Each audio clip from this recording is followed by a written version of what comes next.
একটা চমকপ্রদ এবং ভয়ঙ্কর তথ্য দিয়ে শুরু করি। সেটি হচ্ছে যে মালয়েশিয়ার বিমানবন্দরে যাদেরকে আটক করা হচ্ছে সেই আটকের তালিকার শীর্ষে রয়েছে বাংলাদেশিরা।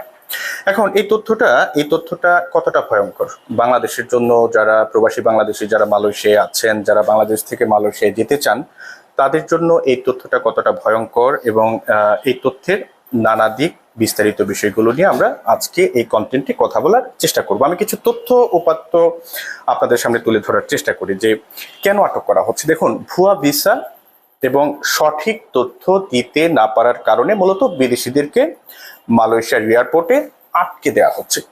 এই আটকে দেওয়ার ফলে কি হচ্ছে? এই আটকে দেওয়ার ফলে দর্শনার্থীরা মালয়েশিয়ার ভেতরে ঢুকতে পারছেন না, তাদেরকে এয়ারপোর্ট থেকেই নিষেধাজ্ঞা দিয়ে কালো তালিকাভুক্ত করে ফেরত পাঠানো হচ্ছে।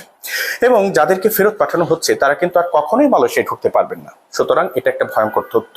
যারা এই কাজটা করতে যান তারা অবশ্যই মাথায় রাখবেন, যদি ধরা পড়েন অবশ্যই ধরা পড়বেন, কারণ মালয়েশিয়া যে পরিমাণ কঠোর হচ্ছে, ভুয়া তথ্য, ভুয়া অভিবাসন, অর্থাৎ আপনি ট্যুরিস্ট ভিসায় গিয়ে মালয়েশিয়া থেকে যাবেন, ট্যুরিস্ট ভিসায় গিয়ে আপনি মালয়েশিয়ায় কাজ করবেন, এরকম কোনো সুযোগ আসলে বর্তমানে মালয়েশিয়ার কর্তৃপক্ষ কাউকেই দিতে চাচ্ছে না। তারা অবৈধদের বিরুদ্ধে জোরালো অভিযান শুরু করেছে। আমরা প্রতিদিনই মালয়েশিয়ার গণমাধ্যমগুলোর খবরে দেখছি যে অমুক দেশের 200 জন, অমুক দেশের 50 জন, অমুক দেশের 700 জন গ্রেফতার হচ্ছে। তবে গ্রেফতারের যে তালিকা দেখা যাচ্ছে সেখানে অবৈধদের ক্ষেত্রে কিন্তু বাংলাদেশিদের সংখ্যাটাই খুব বেশি চোখে পড়ছে।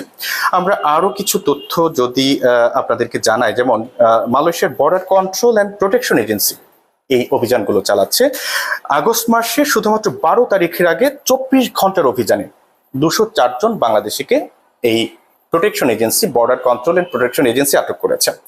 এখন আমরা যদি দেখি যে আসলে কোন কোন দেশের মানুষগুলো এই কাজ করছে, এই কাজগুলো করতে গিয়ে ধরা খাচ্ছে, আমরা যে তালিকাগুলো পেলাম তাতে দেখা যাচ্ছে সবচেয়ে বেশি বাংলাদেশি, তারপর রয়েছে ভারতীয়রা, তারপর রয়েছে আপনার শ্রীলঙ্কা, তারপর রয়েছে পাকিস্তান, ইন্দোনেশিয়া এবং কম্বোডিয়াও এই তালিকায় রয়েছে। অর্থাৎ এই দেশগুলোর মানুষেরা ভুল তথ্য, ভুল উপাত্ত দিয়ে মালয়েশিয়ায় যেতে চায় এবং গিয়ে ধরা খায় এবং নিষেধাজ্ঞা সহ কালো তালিকাভুক্ত হয়ে আবার নিজ দেশে ফেরত আসে।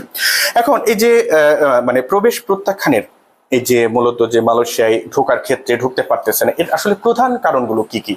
মালয়েশিয়ার এয়ারপোর্টে গিয়ে প্রত্যাখ্যাত হওয়ার প্রধান কারণগুলো কি কি? প্রধান কারণগুলোর মধ্যে যেগুলো পাওয়া যাচ্ছে সেগুলো হচ্ছে, যারা যাচ্ছে তারা ভুয়া হোটেল বুকিং এর তথ্য দেয়। অর্থাৎ তারা দেখাচ্ছে যে তারা ওই হোটেলে উঠছে, কিন্তু যখন border protection and security agency যখন সার্চ দিয়ে দেখে বা খোঁজ নিয়ে দেখে যে ওরকম নামে কোনো হোটেলই নাই, বা ওরকম নামে হোটেলে এরকম নামে কোনো ব্যক্তি আসলে কোনো ধরনের বুকিংই করে নাই, তার মানে কি আপনি ভুল তথ্য দিয়েছেন, আপনাকে নিশ্চিতভাবে আর মালয়েশিয়ায় ঢুকতে দেওয়া হবে না, আপনাকে ফেরত পাঠানো হবে।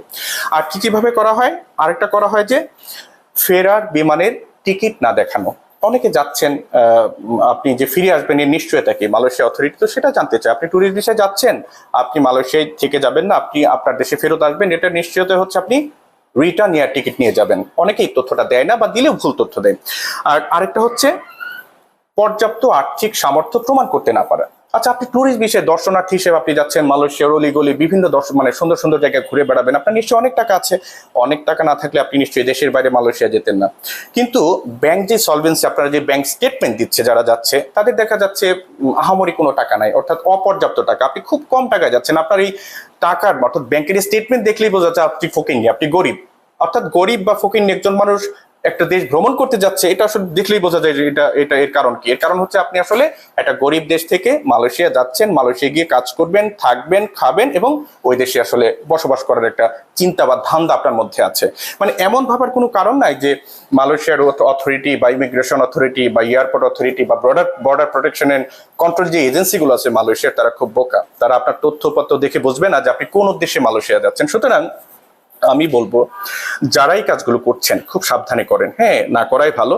কারণ আপনার এই ভুল তথ্য, ভুল কাজ করার জন্য বাংলাদেশিরা বিপদে পড়ছে। এর ফলে কি হচ্ছে? বাংলাদেশ থেকে যারা সত্যিকার অর্থে ট্যুরিস্ট ভিসা যেতে চায় যারা আসলে মালয়েশিয়ায় ভিজিট করতে চায় তাদের ভিসার ক্ষেত্রে আসলে নানাবিধ জটিলতা, নানাবিধ তথ্যপত্র চাওয়া হচ্ছে, নানাবিধ কাগজপত্র চাওয়া হচ্ছে, শুধুমাত্র আপনাদের কারণে যারা এই অবৈধ কাজগুলো করছেন। পাশাপাশি কি হচ্ছে, মালয়েশিয়ায় যারা বাংলাদেশিরা আছেন তাদের উপর মালয়েশিয়ান নাগরিকরা তাদেরকে ভালোভাবে নেয় না। হ্যাঁ, যে তোর যে তারা ভাবে যে এই দেশটা এরকম কাজ করে, এই দেশের নাগরিক এরকম কাজ করে, আসলে ভালোভাবে নেওয়ার কোনো সুযোগ থাকে না। তার মানে হচ্ছে কি, আপনার এই ভুলের কারণে আমরা যারা মালয়েশিয়ায় যেতে চাই তারাও বিপদে পড়ছি, যারা যেসব বাংলাদেশি মালয়েশিয়া আছেন, বাংলাদেশি প্রবাসীরা, তারাও নানা রকম হয়রানির শিকার হচ্ছেন। সুতরাং সাধু সাবধান, যাই করেন চিন্তা ভাবনা করে করবেন। ধন্যবাদ সবাইকে।